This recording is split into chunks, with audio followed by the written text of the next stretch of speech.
اب سیدہ مریم کا ذکر خیر ہونے جا رہے ہیں اگلی آیات کے اندر. وَاذْكُرْ فِي الْكِتَابِ مریم، اور اے محبوب صلی اللہ علیہ وآلہ وسلم کتاب میں یاد کریں مریم کو، ان کا حال بیان کریں اس اللہ کی کتاب قرآن میں، اور ان سے بھی ذکر کریں. اِذِ انتبذت من اہلہا مکانا شرقیا، جب وہ اپنے گھر والوں سے الگ ہو گئیں ایک مکان میں جو مشرق کی جانب تھا. یہ آج بھی حجرہ یروشلم میں موجود ہے، مشرقی کونا. اور یروشلم ایک ایسی جگہ ہے جو تینوں بڑے مذاہب کے لیے، چاہے مسلمان ہوں، کرسچنز ہوں، جوز ہوں، ایک متبرک جگہ ہے. مسلمان اس لیے جاتے ہیں، وہ قبلہ اوسط ہے مسلمانوں کا، قبلہ اول نہیں ہے، یہ غلط العام ہے. قبلہ اول خانہ کعبہ ہے، کچھ عرصہ کے لیے بیت المقدس ہوا اور پھر دوبارہ خانہ کعبہ ہو گیا. اور اس اعتبار سے بھی اہمیت کی حامل ہے وہ جگہ کہ نبی صلی اللہ علیہ وآلہ وسلم کا سفر معراج وہیں سے ہوا. اسی چٹان کے اوپر یہ گولڈن ڈوم بنایا گیا ہے، ڈوم آف دا راک، جسے لوگ سمجھتے ہیں یہ مسجد اقصیٰ ہے. مسجد اقصیٰ وہاں سے تقریباً 700 میٹر کے فاصلے پر ہے. آج کل اس کو قبلی ماسک کے نام سے یاد کیا جاتا ہے. نبی الاسلام کے زمانے میں مسجد اقصیٰ نام کی کوئی مسجد نہیں تھی. قرآن میں جو اقصیٰ ذکر ہے، اقصیٰ کہتے ہیں دور کی مسجد. اس زمانے میں اسے ایلیا، یروشلم، بیت المقدس یہ الفاظ استعمال ہوتے تھے. پھر حضرت عمر نے وہاں پہ قبلی ماسک بھی بنا دی، ورنہ تو اگر کوئی مسجد ہوتی تو اس کا نام اقصیٰ رکھا جاتا. تو وہ پورا جو پہاڑ ہے نا، وہ حرم ہے.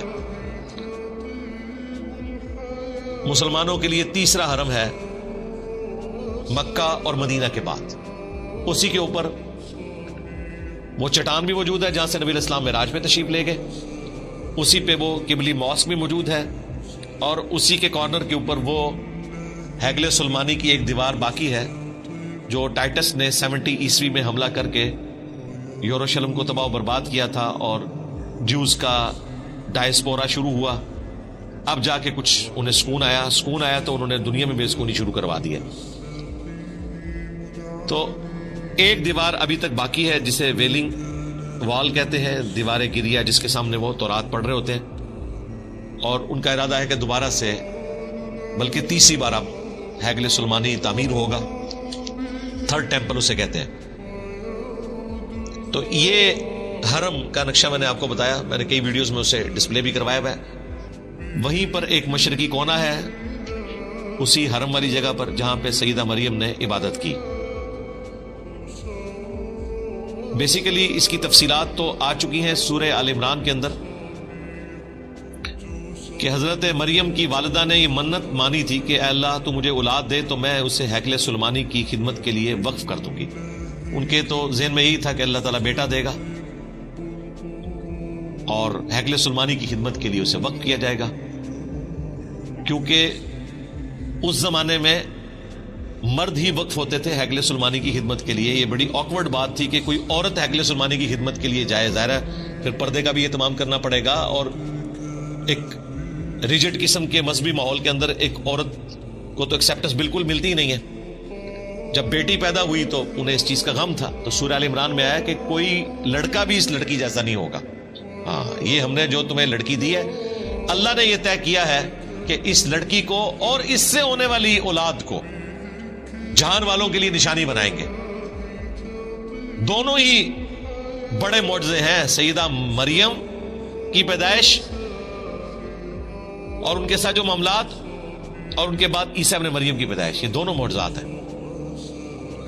حضرت مریم کے والد عمران تھے جو بنی اسرائیل کے پیغمبر تھے، وہ تو فوت ہو گئے. سیدہ مریم بعد میں پیدا ہوئی.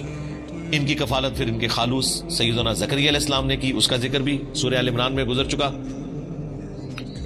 تو وہاں پہ یہ تفصیل ہے کہ سیدہ مریم خود ایک دعا کے نتیجے میں پیدا ہوئی، لیکن مانگا لڑکا تھا، نکل آئی لڑکی. تو اللہ تعالیٰ نے کہا کہ کوئی لڑکا بھی اس لڑکی جیسا نہ ہوتا، اس کو وقف کرو. اب یہ بڑی حیران کن بات تھی کہ ان کو وقف کرنا ہے. تو اس کے لیے پھر ظاہر ہے الگ سے ایک حصہ بنایا گیا. وہاں پہ جتنے پریسٹ تھے، پادری تھے، مذہبی طبقہ، یا آج کل آپ سمجھ لیں جس طرح مدرسے کے طالب علم، تو وہ جس جگہ پہ بیٹھے تھے وہاں پہ تو اس چھوٹی بچی کو نہیں بٹھایا جا سکتا، اور بچی بھی چھوٹی سی. جب وہ چلنے پھرنے کے قابل ہوئی ہیں بمشکل 7-8 سال کی عمر میں، تو ان کو پھر وہاں پہ وقف کر دیا گیا تھا. پانی بھر کے لاتی تھی وہ. میں نے آپ کو بتایا ایران والوں نے جو مریم مقدس فلم بنائی ہے نا، یقین کریں بندے کے آنسو نہیں رکتے. انہوں نے جو اس کو فلمایا ہے، مجھے پہلی دفعہ اس کو دیکھ کر احساس ہوا ہے کہ یہ غیر معمولی معاملہ ہے. ماں باپ پہ کیا کیفیت گزری، باپ تو نہیں تھے، خالو تھے، ان پہ کیا کیفیت گزری، اور والدہ پہ کیا کیفیت گزری. اس تکلیف کا کوئی اندازہ نہیں کر سکتا. پھر انہیں جو تیکھی باتیں سننی پڑتی تھی مدرسے کے طالب علموں کی طرف سے. طالب علم تو ایک دوسرے کو نہیں چھوڑتے ہیں، تو ایک چھوٹی بچی اس کے اوپر ظلم کرتے تھے، مارتے تھے، پیٹتے تھے، اور اس سے ضرورت سے زیادہ کام لیتے تھے. ان کے لیے الگ سے پھر ایک حجرہ حضرت زکریا علیہ السلام نے بنایا جس میں وہ عبادت کرے تاکہ ان کا انٹریکشن ان کے ساتھ نہ ہو.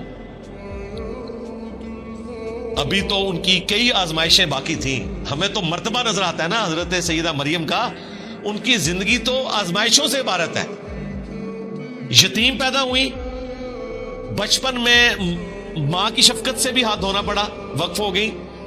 ہم تو چھوٹے سے بچوں کو یقین کریں اسکول چھوڑنے جاتے ہیں تو دل ادھر ہی اٹکا ہوا ہوتا ہے، سیدھی سی بات ہے. اور پھر بچیوں کے لیے تو ویسے ہی زیادہ جذبات ہوتے ہیں. اور پھر اس کے بعد جو انہوں نے تکلیفیں کاٹی ہیں، لوگوں کی باتیں سنی ہیں، تو یہ مرتبہ حاصل کرنے کے لیے ہمیں تو لگتا ہے نا کہ جی انہیں اللہ تعالیٰ نے بغیر خاوند کے اولاد دی، تو انہیں جو باتیں سننی پڑی ہیں، جس تکلیف سے گزرنا پڑا، اس کا اظہار بھی آپ کو اس میں نظر آ جائے گا. اللہ تعالیٰ فرماتا ہے کہ وہ الگ ہو گئی ایک مکان میں جو مشرق کی جانب تھا، ایک حجرہ بنایا گیا.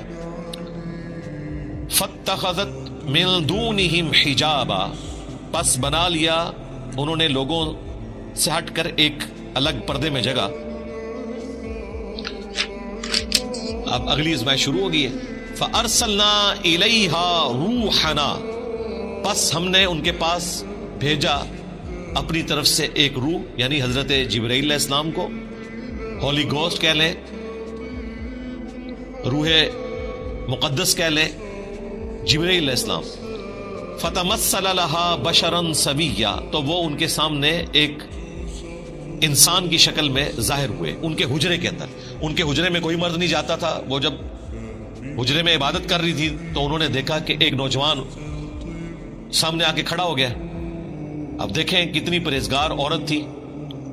قالت، انہوں نے کہا، انی اعوذ بالرحمن منک ان کنت تقیا، میں رحمان کی پناہ میں آتی ہوں، اگر تو واقعی پرہیزگار ہے تو میں اپنے آپ کو رحمان کی پناہ میں دیتی ہوں.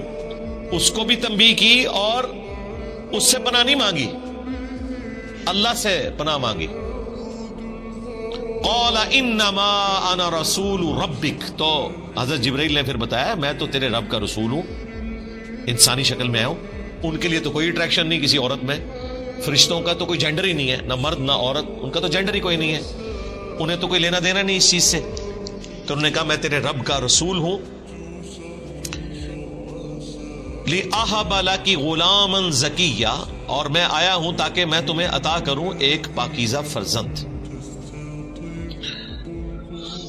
اب یہ واقعہ ہمیں انجیل میں بھی ملتا ہے، لیکن وہ جس انداز میں بیان ہوا ہے اور یہ جس انداز میں بیان ہوا ہے، زمین و آسمان کا فرق ہے. اسی لیے جیمی سوگارٹ کے ساتھ جب مناظرہ ہوا تھا احمد دیدار صاحب کا، تو انہوں نے کہا کہ آپ اسے پڑھو اور پھر بتاؤ آپ اپنے بچوں کو اس واقعے کا وہ ورژن دو گے جو قرآن میں موجود ہے، یا وہ جو تمہاری انجیل میں موجود ہے کہ وہ جو لڑکا ہے وہ ڈھانپ لیتا ہے سیدہ مریم کو، اور یعنی وہ اس طریقے سے اسے پریزنٹ کیا ہے جو ایک مرد و عورت کا ایک تعلق والا معاملہ ہے، اس طریقے سے اسے پریزنٹ کیا. حالانکہ ایسا نہیں تھا، بس سامنے آئے تھے، بشارت دی، خوشخبری لے کر آئے تھے. یہاں پر وہ چیز بھی کلیئر ہوگی کہ نبی علیہ السلام سے پہلے غیر انبیاء کی طرف بھی فرشتے آ جایا کرتے تھے، انہیں بھی کشف ہو جاتا تھا، الہام ہو جاتا تھا.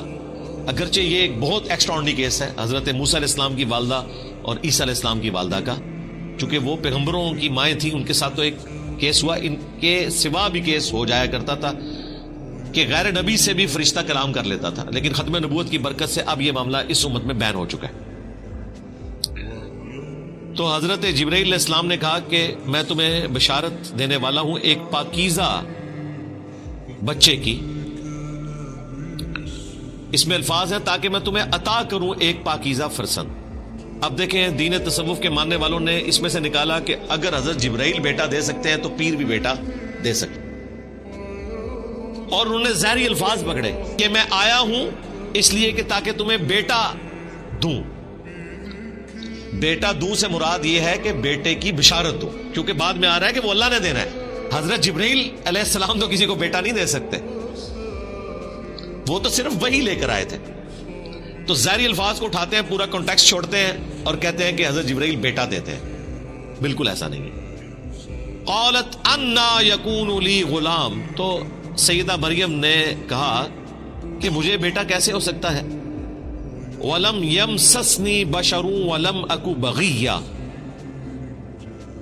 جبکہ مجھے کسی مرد نے آج تک ہاتھ نہیں لگایا شوہر کی حیثیت سے، اور نہ ہی میں کوئی بدکار عورت ہوں. اور اللہ تعالیٰ کا طریقہ ہے کہ مرد و عورت کے ازدواجی تعلق کے بغیر نسل انسانی یوں نہیں چلتی، تو مجھے اولاد کیسے ہو جائے گی. اب یہ ایک ایکسٹراڈنری چیز تھی. تو حضرت جبرائیل علیہ السلام نے کہا قال کذالک، انہوں نے کہا ایسا ہی ہوگا. قال ربک هو علی ہین، تو انہوں نے کہا کہ تیرے رب کے لیے یہ کرنا بہت آسان ہے.